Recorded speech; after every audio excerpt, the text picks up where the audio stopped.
Hi everyone.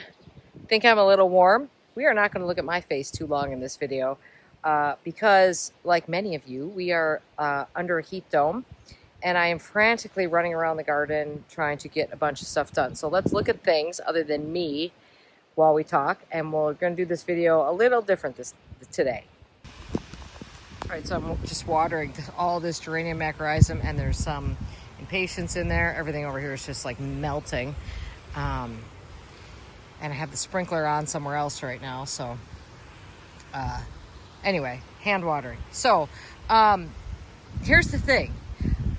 It's a super busy day today. I had a bunch of other things I was doing today, and I am leaving tomorrow for a Bailey's nursery event for 4 days. And during that 4 days, 3 of those days are going to be 95 degrees. So I have been frantically running around the garden trying to get everything I can. I'll just keep kind of panning around while I talk here. Trying to get everything I can into the ground because it will fare much better in the ground than it will in a pot. And I am going to have Mr. Much More Patient water a few things for me, but I'm hoping to keep that amount of stuff limited. So since I'm sort of running around the garden frantically doing things, I thought this would be our garden stroll today. And we'll start here because I'll show you that the banana has been planted over here. So banana number one, sorry, I got bugs on me. Banana number one is this one. This is the original banana, this is its 4th season now, I think. Is doing really well, actually. It came out of storage really well. It's doing really good. I just plopped it in the ground right now. I like a banana in this spot. I think it works really well. The lady's mantle is all in bloom. Just looks absolutely stunning. There's some nepeta. I think that's Junior Walker. It's big. Junior Walker over there. And there's some cat's meow blooming in the middle there. We can kind of make our way around this. If you look over there, the blue you see over there is cat's pajamas. And we will walk over there. Maybe I can walk with my hose a little bit. Oh, here, this is what I want to show you over here. I noticed this today. This is lemony lace elderberry. And do you see these 2 branches right here where it's just dead? I'm pretty sure that's verticillium wilt. I've had these before and I keep losing them to verticillium wilt. So there's clearly verticillium, which is some sort of bacteria, I think. Clearly have that in my soil here.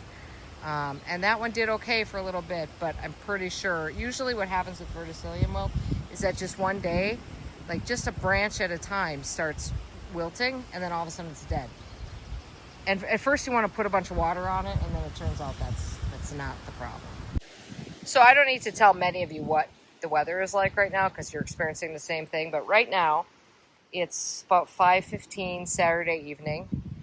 And it's probably 92 degrees or so, I'm just guessing.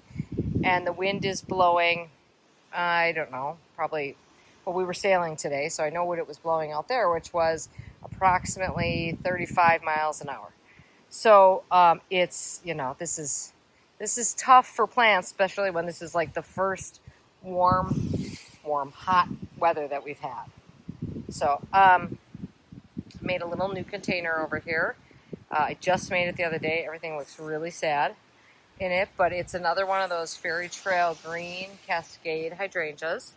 Behind it is the melianthus I grew last year and overwintered. I got to cut some of those bad branches off the bottom here, but that needed to get into a pot. And then there's some other stuff in there too.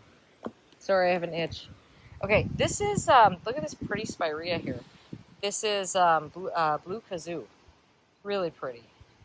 And then behind that is, look at that beautiful blue foliage. That is Rosa glauca. And it can actually put up with a fair amount of shade. And look at those, it just gets those really simple flowers on it. I think it's really a beautiful plant. I've been working on this little corner a little bit. I made an extension to this bed this year. And most of what was in that corner was there, but some things I added to it are, this is actually climbing hydrangea. There was cut off a chunk that had rooted, And I thought, let's see what that does as a ground cover. So there's just a little piece there. We're just going to see how that works. This is Gatsby Glow Ball oak leaf hydrangea. I really hope it works, guys. I do not have good luck with oak leaf hydrangeas, and I absolutely love them. These are a pair of Mahonia Soft Caress. These are not hardy for me, but they will live here this year and be happy little clams. That I've showed you before. It still has not recovered from getting nipped by frost. So this is Plectranthus Mona Magic. So I'm still waiting for it to flush out new foliage on the tips of those branches. Oh, look at this. Somebody has fully uprooted. Oh, a whole bunch of my pots have been fully uprooted. Isn't that interesting? Who might have done that? Is that a dog? I bet it's a deer, to be honest with you. Because it looks like someone was maybe over here trying to pull on them. That's the other thing I got to get, in addition to getting plants in the ground and getting things watered, and I think I got to get young Mr. Darwin a bath, too, which is a big deal. I have to get deer repellent on before I go. So last thing I will do before I hop in the shower here is going to be deer repellent. This garden looks pretty darn good, I think. This is the clematis that I've been talking about almost every time. And it's still standing up. It still has not, I don't mind if it tips over, it wants to go the other way. It just hasn't done that yet. Some really pretty Christophii alliums in here.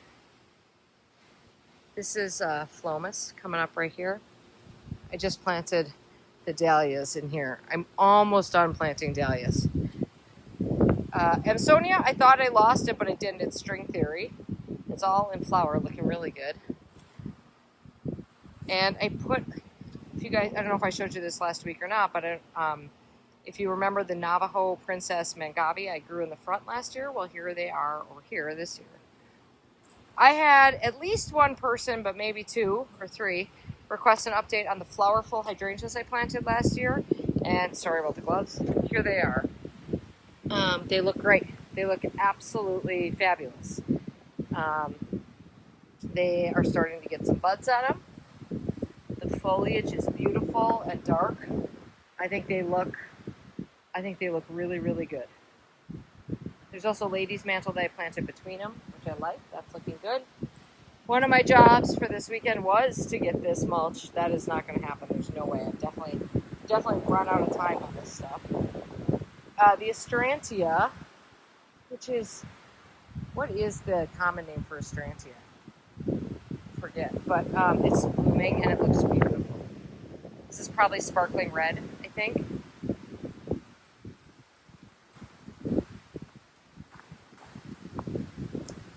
And then I'll take you over here. Today I was working in this area. You can kind of see where I was working today because hoses are still laying there and debris piles are left behind.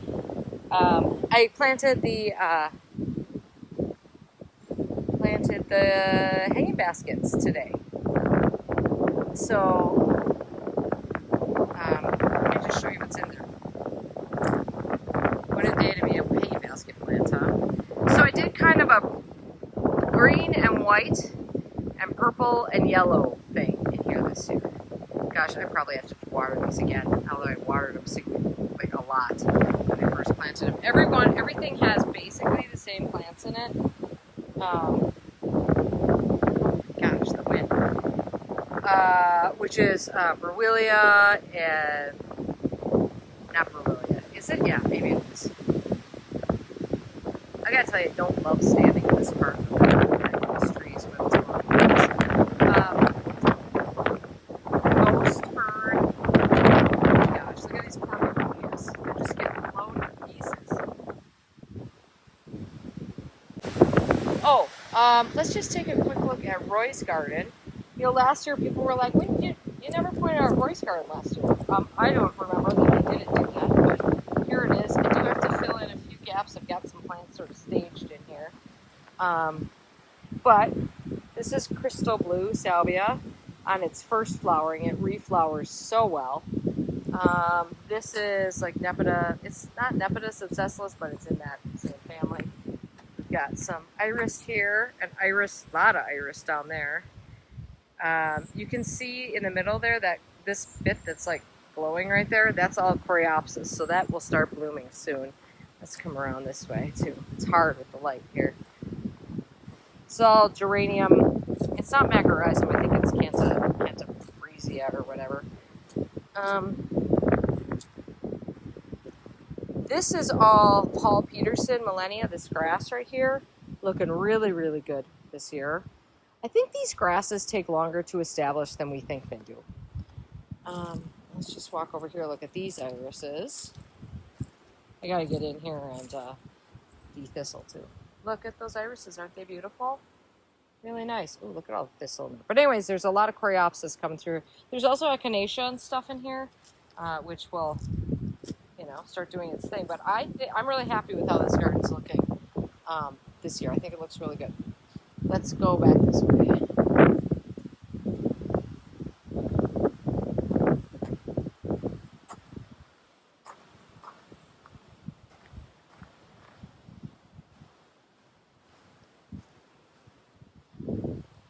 Really wanted to make a video of planting this spot today, but again, we're burning daylight here, so I don't think that's going to happen.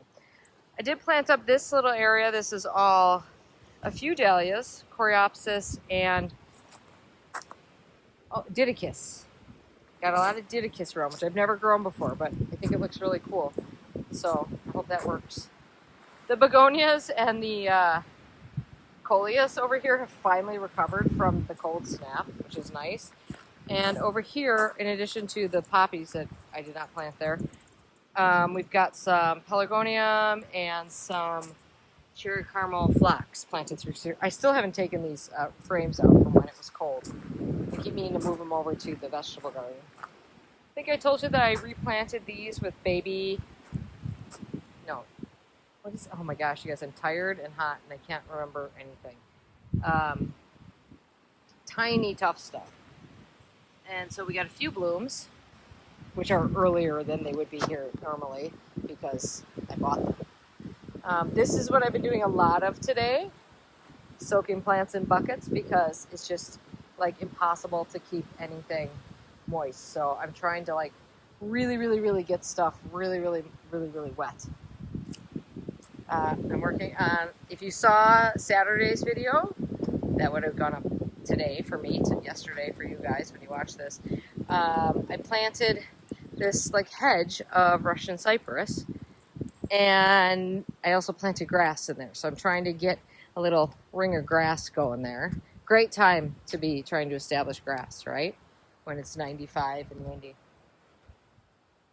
I showed this plant on Instagram.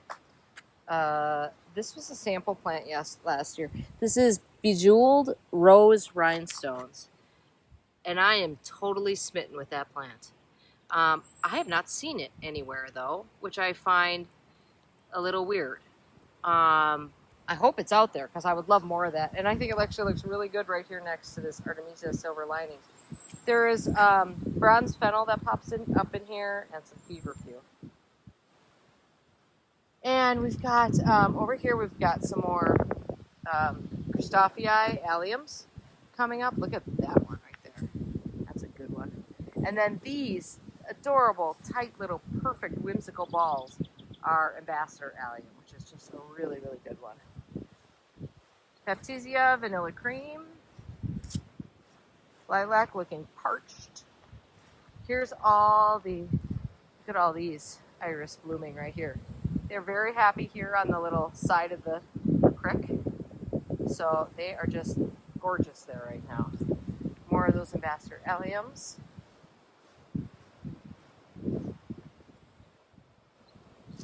We added in more stuff into the path. I'm still trying to get this path down to a manageable width. It got so wide there. Golden Alexander's just keeps on trucking. More Christophii in here. This is a weed. The forget-me-nots are really flowering quite a bit here. More. You know, the nice thing with irises, once you have them, you've got many of them for a long time.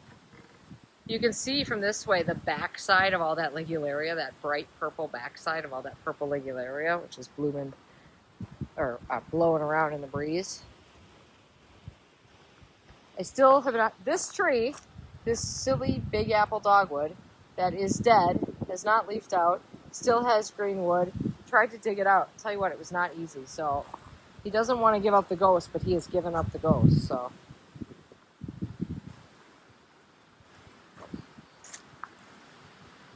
all right, is there anything else to show you guys? I'm trying to think of the questions you guys asked. I really also want to get to this project. I told you there was a phase 2. In today's video, I told you there was a phase 2, something happening here, but that's not happening. So the day just kind of, I always think I can get way more done. I haven't packed yet. I haven't even thought about what I'm packing yet. It's ridiculous. I actually found my passport, which I only need because I don't have the fancy driver's license. And that was a bit of a drama this morning, trying to find the passport. I don't know if I showed you. I don't think I did. Did I show you last week the Dutsia? How pretty that is. I mean, just, it keeps going. Just keeps going. And what else was there to show you? Oh, the Wygilla Wine and Roses. I want to show you that one too because it's just spectacular. The alliums are all tipping over. But here's Wine and Roses. And like, look at how pretty. I don't know if you can even see that well. So pretty for a plant that I do nothing to. I never touch this thing. Just a beautiful plant. It's totally a classic Wygilla. Excuse me. And for a good reason. Look, it's my first peony bloom. Look at that. I have a few more in there. They'll be gone by the time I get home, I'm sure. I think that's it. I think I'm going to get on with getting some more stuff in the ground here and moving on with my day. Sorry for the weird garden stroll today. Have a great week. Oh, by the way, I don't know, some of you probably noticed that there was an absurd amount of videos this week. I actually did like 5 days in a row. This is probably 6 days in a row of a video, which you know is very uncommon for me, but I just want to really work through the backlog because this time of year, things are not very evergreen. So depending on how much internet I have and how much editing I'm able to do, there might be several more coming up this week. And then we get back to sort of a more normal posting schedule, I would think. But I'm trying to stay up current. So all the videos you saw, almost all the videos you saw this week were from stuff I filmed last Sunday. You'll notice because I'm wearing the same outfit in every single one. So I'm just trying to, I think we have one more of those to get through, and then that's it. So, okay, here we go. We're going to pause it here because I'm looking at this thinking maybe I'll get some of this stuff in the ground. So just as a method of survival. We'll still do a planting video over here, but for now, the plants that I know where they're going to go, they should go in because it's time. Hey, I just remembered something that I did want to talk about. A lot of people were talking, by the way, thanks for watching that that mulching video. And first of all, I forgot one other thing. One of the plants, the Etsy plants, one of them is up. Look, there he is, looking great. The other two, no sign of yet, but I'm very encouraged that that one is up. That was the medium-sized bulb. The big bulb is over here, and he's not up yet. Okay, one of the things, and I meant to address this in the mulch video, was about using compost as mulch. And I'm going to show you, because this is compost. Theoretically, this has been essentially used as mulch. I don't think, I mean, I know a lot of people use compost as mulch. By the way, to go back to my edict on what I was trying to get across there, just do whatever works for you, so don't let what I'm about to tell you right now change anything that you do. I don't think of compost as mulch. I think of compost as an amazing soil amendment that I don't personally work in. I just lay it on top of the soil. So I guess it's applied like mulch would be. But I really don't I mean, because for me, one of the primary functions of mulch that I think of is weed suppression. So let's take a look. This has been, I don't know, maybe a month of this mulch done. I mean, I have to hoe this whole area because, as you can see, there's a lot. Now, granted, there were no plants planted here, but there's a lot of weeds in here. So I feel like, and I know that since you can grow directly into compost, I know that weed seeds that fall in there are going to grow. So I guess that's why I didn't address compost as mulch. But I suppose in some ways it is. I just think of it more as a soil amendment, and then I mulch over the top of the compost, if that makes sense. Just my opinion on it. That's all. Okay, one more thing. The climate hydrangea on the garage is really starting to open up its flowers now. You can tell, I mean, they're just starting. These are the little florets that have just started, but pretty soon this is going to be in full, glorious bloom. Looks pretty darn good, doesn't it? I love it.